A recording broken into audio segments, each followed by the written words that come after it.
yesterday morning. I was watching the Fauci stuff on Fox News. I turned the TV on right about 7 a.m. I'm usually out the door by 7:15, 7:20. So I'm watching a few minutes of it, and I knew by about the third round or their third segment of questions when he kept pleading the fifth, and I guess all total he pleaded the fifth, like over 100 times. I've never seen that,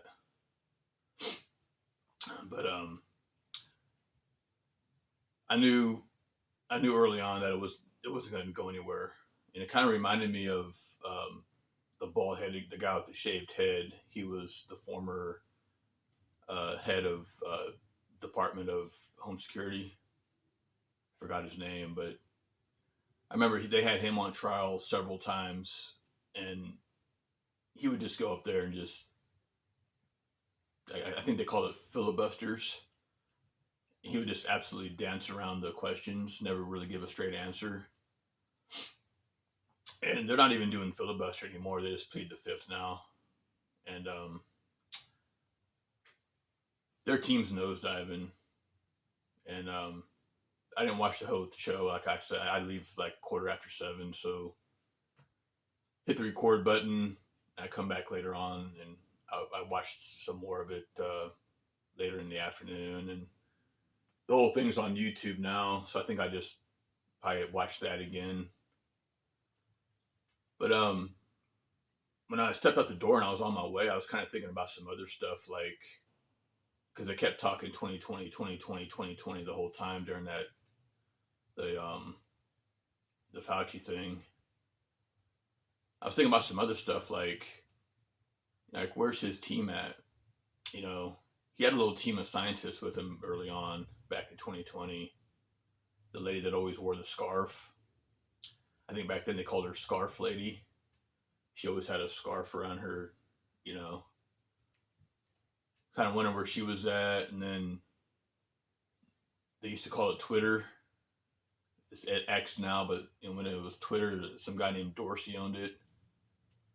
Kind of wondering where he's at because they had him on trial back then too during the lockdowns and shutdowns. Um, there was a guy, I think his name's Javon, and he's on here on YouTube. He during that whole time when all that was going on, right after the elections, he was the first one that came out and started talking about ballot voting ballot forensics. He and his team were one of the first, I believe, that hacked into the Dominion and Smartmatic system when they first started. When they first started saying fraud right after the election of 2020, he and his team, I think, were the first that actually got into that Dominion and Smartmatic system. And then shortly after that, he started talking about ballot forensics. Kind of wondering where he's at, and I'd like to see some of these people reemerge. I guess is what I'm saying. And if you're gonna go down memory lane, you know, some of these people should start popping up again. If it's all unfolded now, I think people need to start popping up again. Either pop up or start putting pressure on some of the other people. Like those that know what happened should pop up, and those and they want to figure it out. I mean, and those that are hiding it, they need pressure put on them. You know, and so I come home and I start watching it again, and they show a segment of Romo getting arrested for a DUI, and I'm thinking to myself, you know what? And it's like you can make millions and kill millions and pretty much get away with it. But if you go out and you get a DUI, you're going right to jail. And that's like what America is right now. And this wouldn't have happened in my dad's generation. Like if you look at America back in the 80s and 90s, um, the older guys of today, back when they were our age that many years ago, it wouldn't have happened. all the stuff we're seeing now wouldn't have happened. I don't believe back when real men were still men, it wouldn't have happened. All the stuff they're getting away with, like my dad's mentality would have been, hey, if Batman's not good enough to catch the Joker, get somebody in there that can. That's how it used to be. But nowadays, nobody even wants to be Batman. Everybody'd rather just be the Joker because the Joker can fuck around, bullshit around, lie, cheat, and steal, and never really get in trouble even after he gets caught.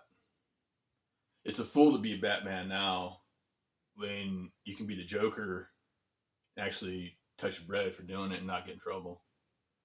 That's what America is right now, the Joker. That's what I'm seeing. When I watch all these hearings and everything just goes nowhere, like the Epstein files. What's ever really happened with that? You know, they put it on the DOJ, and later on you find out that it's all watered down version. The Epstein files they put on the DOJ, and some of you that got in there and read it, you got the watered down version. For example, if the true Epstein files are like more like R rated and X rated, you got the PG-13 rated. I would like to see the Fauci Diaries go on the DOJ. There's about probably at least 1,000 pages there. But at the same time, what version are you going to get? You're going to get the watered down version, or you're going to get, you know, the cold, dark truth.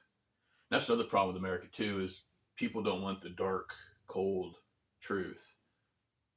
They want this fake sunlight, fake happy, fake let's all get along, liberal Democrat type truth. The make like a make believe truth. That's what people want, and it's making America weak. Everything I just said is making America weak. And that's why we see what we see. You know, but what are you gonna do? At the same time, what are you gonna do? Nothing happened with the Epstein files, and probably more likely than not, nothing's gonna happen with uh, the Fauci Diaries. You notice how they gave all these little things a name too? You know, the files, the diaries, and you know what's next. You know what's going to be next. But anyways, that's my 2 cents. You guys take care. It's hot out, man. Get your water on. Get your electrolytes on. Eat clean.